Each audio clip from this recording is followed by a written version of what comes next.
திருநெல்வேலியில கவின்குமார் என்ற இளைஞரை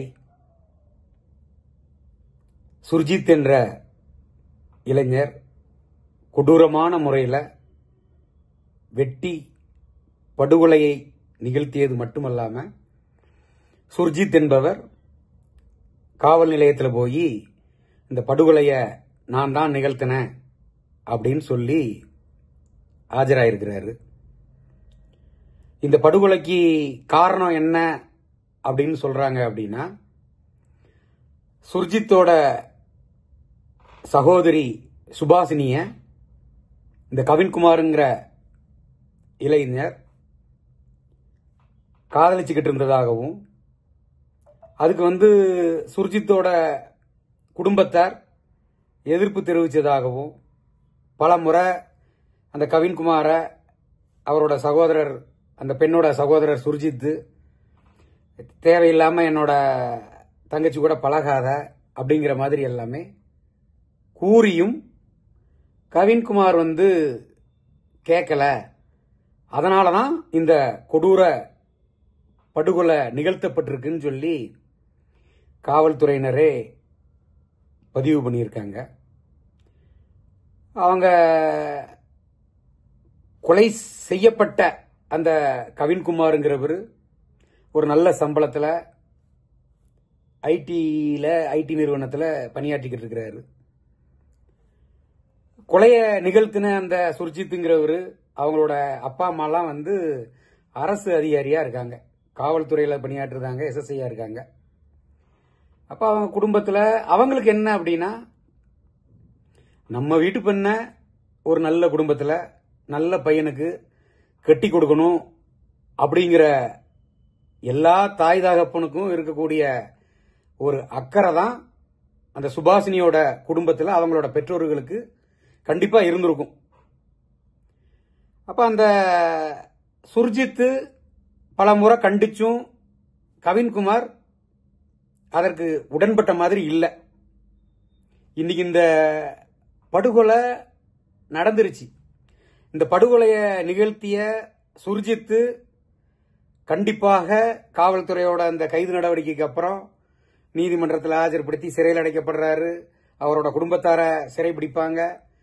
இனிமே அவங்களோட அடுத்த கட்டம் நீதி விசாரணைன்னு போகும்போது உச்சபட்ச தண்டனை தான் சுர்ஜித் அவர்களுக்கு கிடைக்கும். அதுல மாற்றுக்கிறதுலாம் கிடையாது.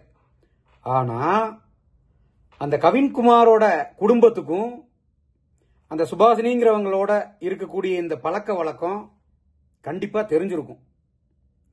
அப்ப ஒருவேளை இந்த கவின்குமாரோட பெற்ற தாய் தந்தையர்கள் அவங்கெல்லாம் அந்த பையனை வேண்டாம், நமக்கு அவங்க குடும்பம் சரி வராது, ஏற்கனவே அவங்க குடும்பத்தில் ஒத்து வர மாட்டேங்கிறாங்கல்ல, நீ தான் நல்ல வேலையில் இருக்கிறியப்பா, உனக்கு நல்ல பொண்ணா நாங்களே பார்த்து உனக்கு பிடிச்ச மாதிரி மனம் முடிச்சு வச்சு தரோன்னு சொல்லி அவங்க அந்த பையனோட நடவடிக்கையை தடுத்திருந்தாங்க அப்படின்னா இன்னைக்கு உண்மையிலேயே கவின்குமார் உயிரோட இருந்திருப்பார். ஆனா அவங்க உனக்கு தான் பருவ வயசு தானே, நீ தான் என்ன முடிவு வேணாலும் எடுக்க முடியும்ல, நீ நினைச்ச பொண்ணு நீ கல்யாணம் முடிக்கலாம் அப்படிங்கிற ஒரு விதத்தில் அந்த கவின்குமாரோட குடும்பத்தினர் அவருக்கு உத்வேகத்தை கொடுத்த உடனே நம்மளை யார் என்ன பண்ண முடியும், பொண்ணு நமக்கு ஃபேவரா தானே இருக்காங்கிற ஒரு அசால்ட் தைரியத்தில் இந்த காதலை தொடர்ந்துகிட்டு இருந்திருக்காங்க. சுபாசினியோட குடும்பத்தை பொறுத்த மட்டும் சுர்ஜித் பல முறை நேரடியாகவே கூட சொல்லியிருக்கிறதா எல்லாருமே சொல்றாங்க.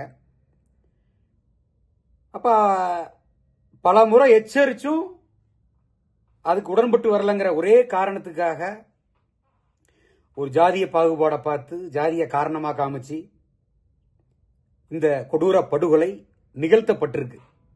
உண்மையிலே படுகொலைகளை யாருமே ஆதரிக்க கூடாது, ஆதரிக்கவும் மாட்டாங்க. இது ஒரு ரெண்டு குடும்பத்துக்குள்ள ஒரு கல்யாண சம்பந்தப்பட்ட ஒரு பிரச்சனை. ஆனா இது ஒரு ஜாதிய மோதலா, ஜாதிய கண்ணோட்டத்தோட பார்க்கப்படுது. யாராக இருந்தாலும் நம்ம வளர்த்த பிள்ளை நல்லா இருக்கணும்னு தான் நினைப்பாங்க. அது ஆணா இருந்தாலும் சரி, பெண்ணா இருந்தாலும் சரி. இன்னைக்கு அந்த காதலை பண்ணின அந்த பையன் கவின்குமார்ங்கிறவர் உயிரோட இல்லை. ஒருவேளை அந்த கவின்குமார் அவர் சார்ந்த சமூகத்தில் காதல் பண்ணி இருந்து அதற்கு அந்த பெண் வீட்டில் அந்த எல்லாரும் ஒத்துழைப்பு கொடுத்து திருமணத்தை நடத்தி சந்தோஷமா இருந்திருக்கிறதுக்கும் வாய்ப்புகள் இருக்கு. இதுல ஜாதி அப்படிங்கிற ஒரே ஒரு காரணத்துக்காக இன்னைக்கு கவின்குமார் இந்த உலகத்திலே இல்லை. சுர்ஜித் குடும்ப கௌரவம், நம்மளோட கூட பிறந்தவங்களுக்கு ஒரு நல்ல இடத்துல கல்யாணம் முடிச்சு கொடுக்கணும், நல்ல ஒரு எதிர்காலத்தை கொடுக்கணுங்கிற கனவு அது எல்லாருக்கும் உள்ளதுதான். இன்னைக்கு கவின்குமார் இறந்துட்டாரு, படுகொலை செய்யப்பட்டுட்டாருங்கிறதுனால இனியும் இது போன்ற படுகொலைகள் தடுக்கப்படணும். அதே நேரத்தில் அந்த காதல் அப்படிங்கிற அந்த மயக்கத்தில் இருக்கக்கூடிய இளைஞர் பெருமக்கள் கொஞ்சம் உண்மையிலேயே புரிஞ்சு நடந்துக்கிடணும்.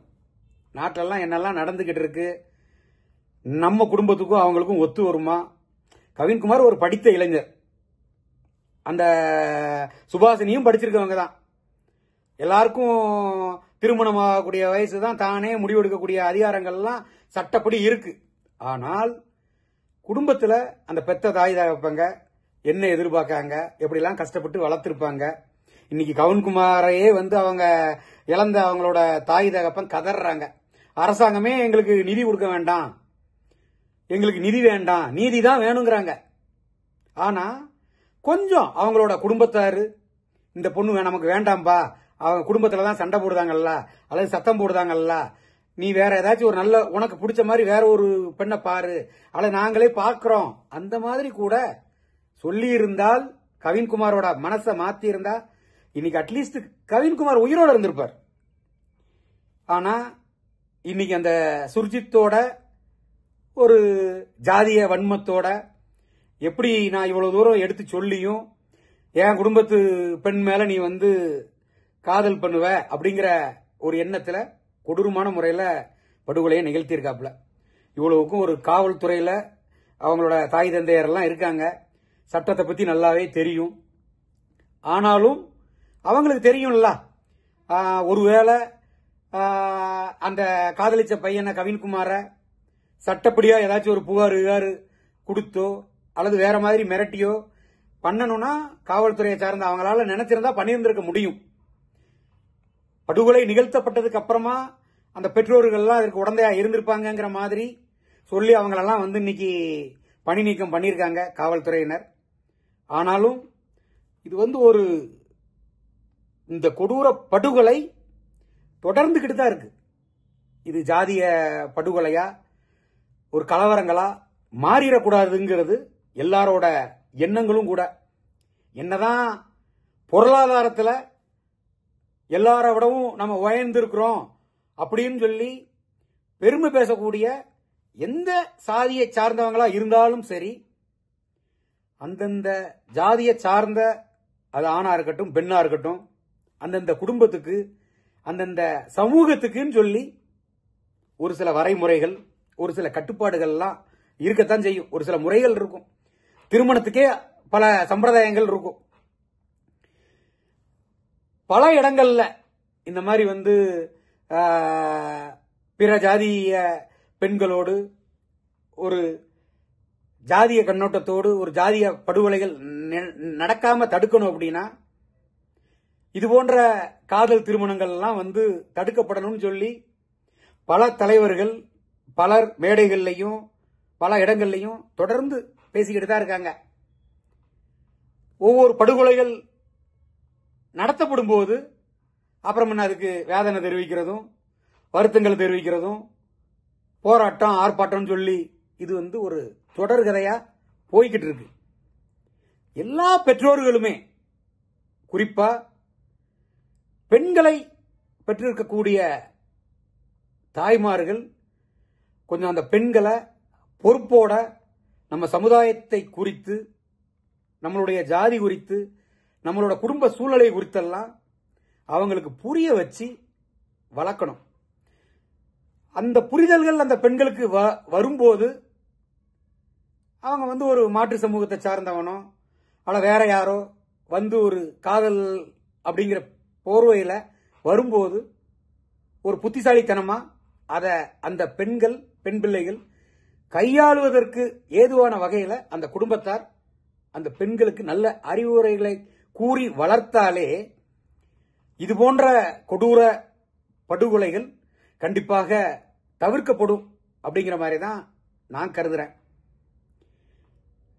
கவின்குமார இழந்து வாழக்கூடிய அந்த குடும்பத்தாருக்கு உண்மையிலே ஆழ்ந்த இரங்கல் இந்த நேரத்தில் நான் தெரிவிச்சுக்கிறேன். கொடூரமான முறையில் தாக்கப்பட்டு உயிரிழந்திருக்காரு. சாகக்கூடிய வயசு கிடையாது. அவருக்கு எதிர்காலம் நல்லா இருந்திருக்கணும்.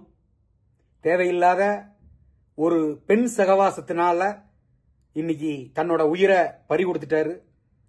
சுர்ஜித் தன்னோட ஜாதி பெருமையோட இதுல இந்த கொடூர படுகொலையை நிகழ்த்தினதுனால தன்னோட குடும்பம் கௌரவமா வாழணும், நம்ம சமூகமும் சரி நம்ம உறவுக்காரங்களும் சரி நம்ம குடும்பத்து பெண்ணு வேற ஒரு சமூகத்து பையனை ஒரு காதலிச்சு ஓடி போய் கல்யாணம் முடிச்சிட்டா அல்லது திருமணத்தை முடிச்சு வச்சாலும் அது ஒரு கேலி கூத்தாயிருங்கிற ஒரு எண்ணத்துல இந்த கொடூர படுகொலையை பண்ணிட்டாரு. அவருக்கு நீதிமன்றம் கண்டிப்பா, ஏன்னா அந்த படுகொலைக்கு ஆதாரங்கள் எல்லாமே இருக்கிறதுனால கண்டிப்பாக நீதிமன்றம் கடுமையான தண்டனையைத்தான் வழங்குவாங்க. அதுல மாற்று கருத்து கிடையாது. இப்ப சுர்ஜித்தோட குடும்பமும் சின்னாபின்னமாயி போச்சு. கவின்குமாரோட குடும்பமும் கவின்குமார இழந்து உண்மையிலேயே சின்னாபின்னமாயி கிடக்கு. காரணம், ஒரு பெண், அதுவும் காதலுங்கிற அந்த மாய வலையில இன்னைக்கு உயிர் போய் அந்த உயிரை கொன்னெடுத்த அந்த கொலையாளியும் இன்னைக்கு சிறையில வாழ்நாள் முழுவதும் இனிமே கஷ்டத்தை மட்டும்தான் அனுபவிக்கக்கூடிய ஒரு சூழ்நிலை. இது போன்ற கலப்பு திருமணங்கள் அல்லது இது போன்ற காதல்ங்கிற பெயர்ல உள்ள இந்த பிரச்சனைகளுக்கு தீர்வு தான் என்ன அப்படின்னா, இப்பெல்லாம் படிச்சிருக்காங்க, எல்லாரும் படிச்சிருக்காங்க, விழிப்புணர்வு தேவை. விழிப்புணர்வு படிக்கக்கூடிய இளைய பிள்ளைங்க கிட்ட இருந்தே, சின்ன வயசுல இருந்தே அவங்களுக்கெல்லாம் நல்ல நல்ல கருத்துக்களை எடுத்து சொல்லணும். நாட்டில் நடக்கக்கூடிய விஷயங்கள், அக்கம் பக்கத்தில் நடக்கக்கூடிய விஷயங்கள், கொடூரமான விஷயங்கள்லாம் என்னென்னலாம் எந்த மாதிரிலாம் நடந்திருக்கு, எதனால நடந்திருக்கு அப்படிங்கிற விஷயங்கள் எல்லாம் எடுத்து சொல்லணும். ஏன்னா படிச்சிருக்கக்கூடிய இவங்களே இது போன்ற ஒரு கொடூர படுகொலைய செய்ய தோணுது அப்படின்னா ஜாதி தான். திரும்ப திரும்ப திரும்ப எல்லாரும் சொல்லக்கூடியது, வனத்தில் மேய்ஞ்சாலும் இனத்துல சேரணும் அப்படின்னு சொல்லுவாங்க. இது எல்லாருக்குமே பொருந்தக்கூடியதுதான். ஈஸியா சொல்லிடுவாங்க, ஜாதி கிடையாது, மதம் கிடையாது, இனம் கிடையாது, எல்லாரும் சமந்தான் அப்படின்னு சொல்லிடுவாங்க. அந்த சொல்லக்கூடிய அவங்க குடும்பத்துல இந்த மாதிரி அவங்க வீட்டு பெண்ணுக்கோ அல்லது அவங்க வீட்டு பையனுக்கோ இது போன்ற ஒரு கொடூர படுகொலை நடந்தாலோ அல்லது அவங்க வீட்டு பெண் அந்த மாதிரி ஒரு அடுத்த ஜாதி பையனை காதலுங்கிற வேலையில போய் விழுந்தாலோ எப்படி இருக்குங்கிறது அவங்களுக்கு நடந்தா மட்டும்தான் தெரியும். விதண்டவாதத்துக்கு என்ன வேணாலும் பேசிடலாம், கருத்து சொல்லிடலாம். அந்த குடும்பத்துல அதை அனுபவிக்கிறவனுக்கு தான் அதோட வழி தெரியும். இன்னைக்கு கவின்குமார இழந்த அந்த குடும்பத்துக்கு தான் தெரியும், தான் பையன் செஞ்ச அந்த ஒரு தவறுனால இன்னைக்கு நம்ம பையனை இழந்துட்டுமே அப்படிங்கன்னு. அதே போல தன்னோட பிள்ளைய சுபாசினிய நம்ம வளர்க்க தெரியாம வளர்த்துட்டோமே அப்படிங்கிற எண்ணத்தினால இன்னைக்கு சுபாசினியோட குடும்பம் சின்னாபின்னமா சீரழிஞ்சி சுர்ஜித் வாழ்நாள் முழுவதும் இனிமே சிறையில தான் கிடக்கணும். அப்ப இதெல்லாம் புரிந்து அரசு ஒரு விழிப்புணர்வுகள்லாம் பள்ளிகள்ல இருந்தே கொண்டு வரணும். இனி வரக்கூடிய காலங்களில் இது போன்ற காதல் கலப்பு திருமணங்கள் எல்லாம் அரசாங்கமே என்ன பண்ணுது? காதல் கலப்பு திருமணம் பண்ணுங்க, கலப்பு திருமணத்தை நாங்க ஊக்குவிக்கிறோம்னு சொல்லி பணம் தரோங்கிறாங்க. அப்ப அரசாங்கம் ஊக்குவிக்கக்கூடிய இந்த மாதிரி சூழ்நிலைகள்ல இது ஒரு ஜாதிய ரீதியா ஏத்துக்க மாட்டேங்கிறாங்க. ஏத்துக்க மனசு இருக்க மாட்டேங்குது. அந்த தாய் தாப்பன் நம்ம வளர்த்திருக்கிற பொண்ணோ பையனோ கொண்டு போயிட்டு சேரக்கூடிய இடத்துல நல்லா இருக்கணும் அப்படிங்கிற மாதிரி தான் நினைப்பாங்க. அது ஜாதிங்கிற ஒரு வட்டத்துக்குள்ள வரும்போது, அதுவும் குறிப்பா தென் தமிழகத்தில் சொல்லவே வேண்டாம், முரட்டு கௌரவம் பார்க்கக்கூடிய எல்லா ஜாதியிலுமே பார்க்கத்தான் செய்வாங்க. இன்னைக்கு கவின்குமார் வெட்டி கொடூரமான முறையில் படுகொலை செய்யப்பட்டிருக்காரு. அந்த படுகொலைய நான் நியாயப்படுத்தல. அதே இடத்துல கவின்குமார் வீட்டில் ஒரு பொண்ணு இருந்து அந்த பொண்ணை ஒரு மாற்று சமுதாயத்தை சார்ந்த ஒரு இளைஞன் காதலுங்கிற பேர்ல ஏமாற்ற முற்படும் போது அத அந்த குடும்பத்து சார்பா திரும்ப திரும்ப திரும்ப திரும்ப வேண்டாம், எங்க வீட்டு பிள்ளைய உற்றுன்னு சொல்லி கேட்கல அப்படின்னா எந்த சூழ்நிலையெல்லாம் எடுத்திருப்பாங்கிறதெல்லாம் நாம ரெண்டு தரப்பு பக்கத்திலையுமே கொஞ்சம் சிந்திச்சு பார்க்கணும். இருந்தாலும் இது போன்ற ஒரு கொடூர படுகொலையை யாராலும் ஏற்றுக்கொள்ள முடியாது.